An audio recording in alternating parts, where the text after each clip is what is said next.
Passport bros know the rules of this game. You do not take the woman back to America. That would be your biggest mistake. You buy a home in the home country of the woman, right? You and her get married there, not under Western rules, and you have your child there. Get a little bit of money, get on a plane, fly to South America, find a girlfriend, have a child, fly back to America. When she says she wants to move to America, say no. What woman that is serious about having a family and kids in the future wants to leave her extended family to go behind and live in America full time with somebody? Unless you're chasing something different, you got an exit goal. Hi, and welcome back to an episode of Not Life as We Know It. I'm your host, William Chow, and in today's episode, I'm going to cover some topics about the passport bros. We'll tackle these two topics in this particular episode, and don't forget to subscribe so that we will get more of them as we continue on with this topic.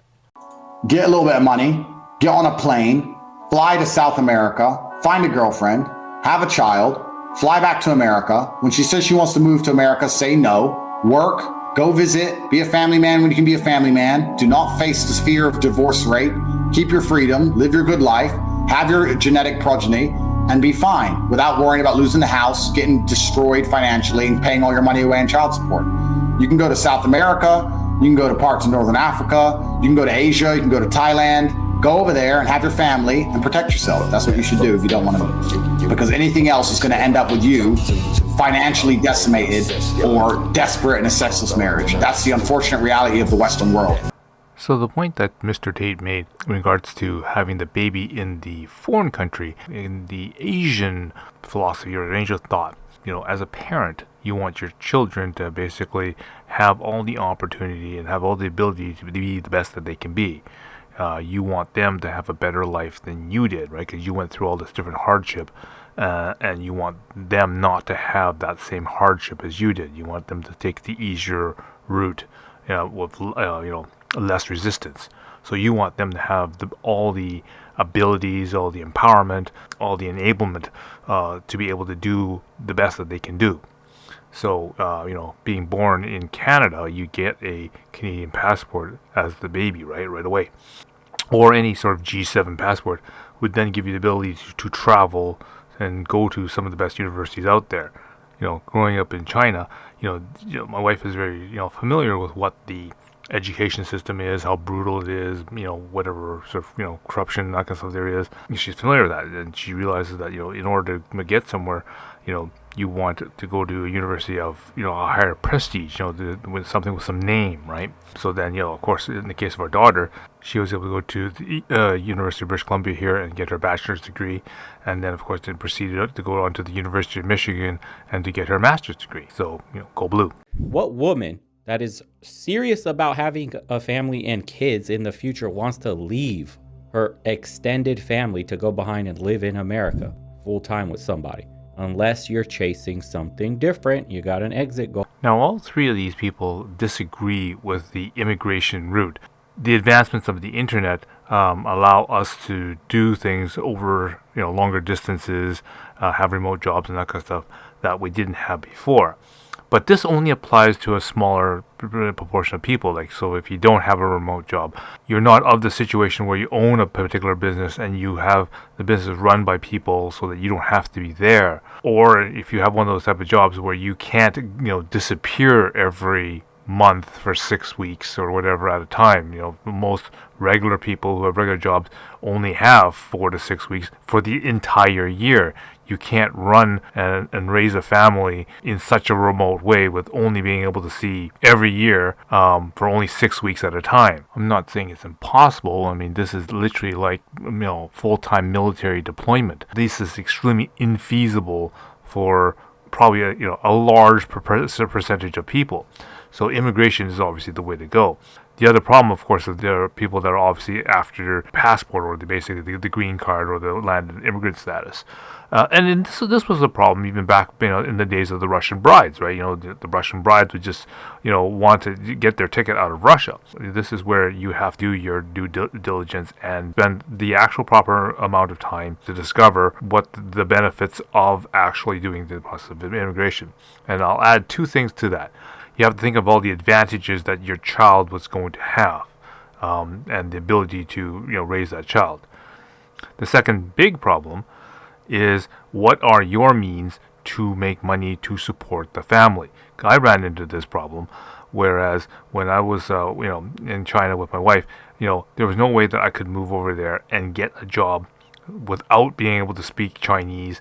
Obviously, she would then have to be the breadwinner, and that obviously is, recipe for failure. And so, I looked down my list that I made in the previous episode, and I'm looking at all the different various people that, that chose the immigration route. And it worked fine for them just because they're not of these, people that are going to be, 100K plus or whatever, doing, being able to have some sort of financial, the independence and to be able to do this kind of thing.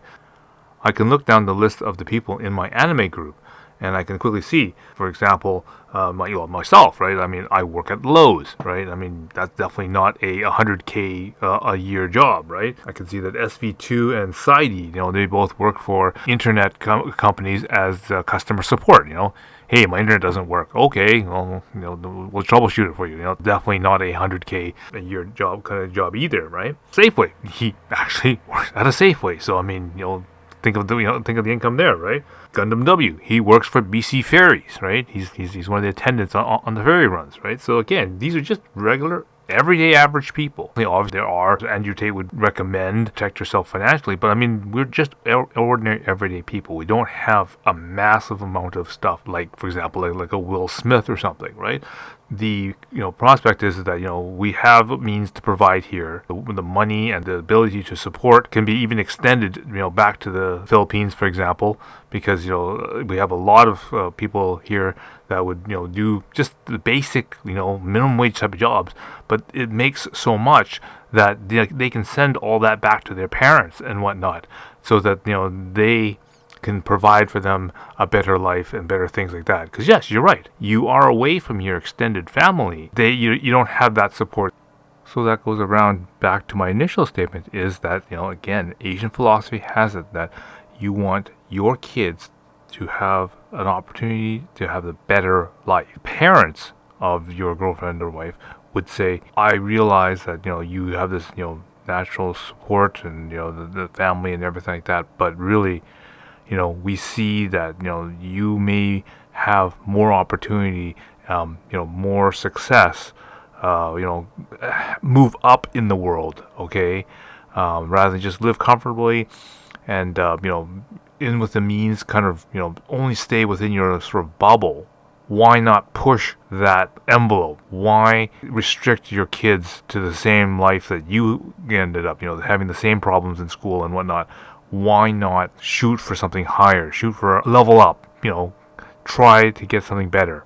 They're going to vet you and say, hey, would this, man provide you with all the things? Is he, can you trust him? Can you, is he that type of, same ideals and that kind of stuff? They would support you in that endeavor. I don't have a neighbor that is a Filipino, so it's hard to talk and express and get friends. It's really different with the same Filipinos, like where.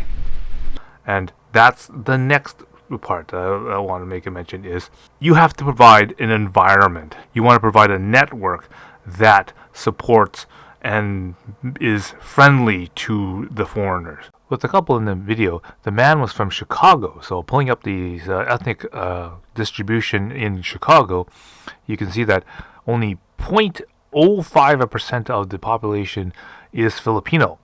And of course, this is really difficult because then that means, as she says, she's very difficult to find other people that also are Filipino. You don't have neighbors, you don't have other people that in your friend group that are married and are Filipino.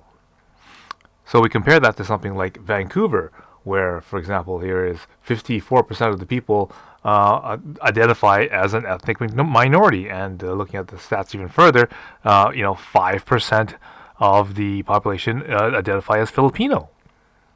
So instead of being, one Filipino in every 2,000 people that you meet, now you have basically one Filipino in probably every 20 people that you meet. So again, the ability to, interact and, of course, find services and things that you are accustomed to is much easier, whether that's food, banking, going to church, finding restaurants, finding grocery stores, going to karaoke. They're all available here, where in Chicago it's virtually non-existent. Thank you for making it this far in the video, and I'd like to remind people to go down below, click like, and click subscribe. I'll have more videos on this particular topic as we continue, okay? And if you want to check out my other videos, I also do the history of fan anime, which I talk about the history of how anime grew up in our popular culture in North America. So, until next time, I will see you again.